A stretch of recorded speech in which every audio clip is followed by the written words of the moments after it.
Magandang araw po sa ating lahat, lalong-lalo na po sa ating mga kababayang OFW.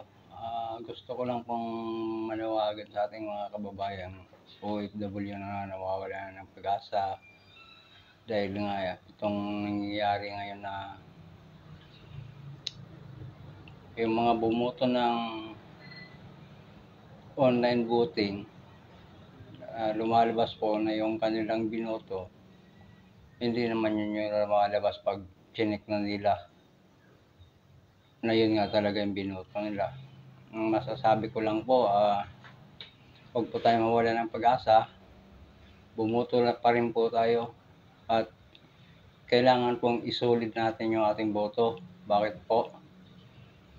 Para kahit po mandaya man sila, mahirapan pa rin po silang manalo kasi nangyari na po yan nung 2016, I think, yung tumakbo po si dating Presidente Duterte. Matatandaan nyo sa survey noon, ang naglalaban sa number 1, yung tatlo lang, Grace po, si Vice President Binay, tsaka si Pangulong Duterte. Doon po nagagawan sa 1, 2 at saka 3. Itong Marrojas, number 4 lang po yan. Pero parang nagkaroon po ng magic nung sa resulta na ng eleksyon.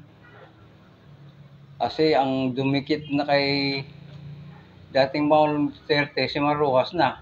Di ba ang layo niya, number 4 lang siya.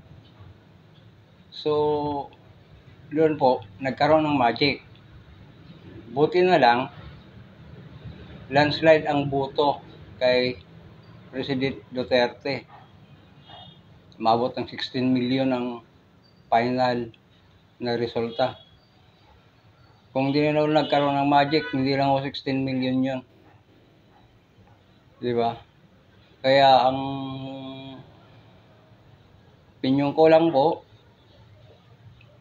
bumuto po tayo ng solid. Huwag na po nating singitan ng taga-kabila. Kasi pag solid po, baka i-landslide natin, mahirapan po sila. Kasi dagdag bawas lang po naman yung pandaraya. Kukuha ng boto sa kabila, tapos ilalagdag dito sa kanila.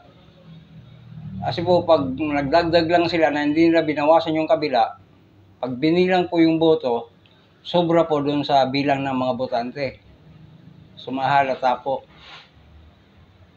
Kaya po, solid natin yung boto, bumoto pa rin po kayo. Solid natin yung boto para bawasan man nila, idagdag sa kabila, mahirapan na. Kasi halata naman masyado pag malaki yung kanilang imamaniobra na bilang. Ayun lang po ba, kabayang OFW, bumoto po kayo. Basta solid lang. Doon po sa kulang na 2 kasi 10 lang po ang sa PDP,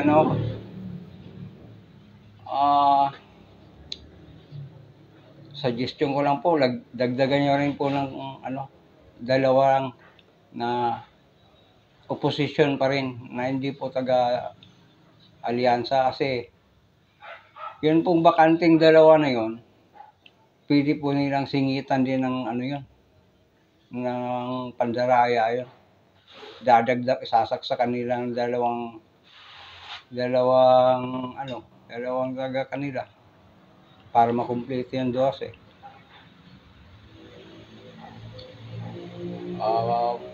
Pwede po. Total,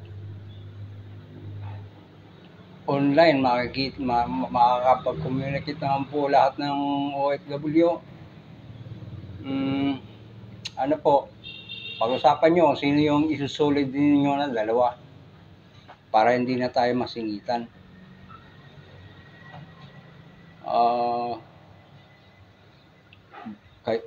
Bahala na po kayo mamili. Huwag lang ho yung taga-alyansa. Yan lang po mga kababayan. Magandang araw po sa inyo lahat.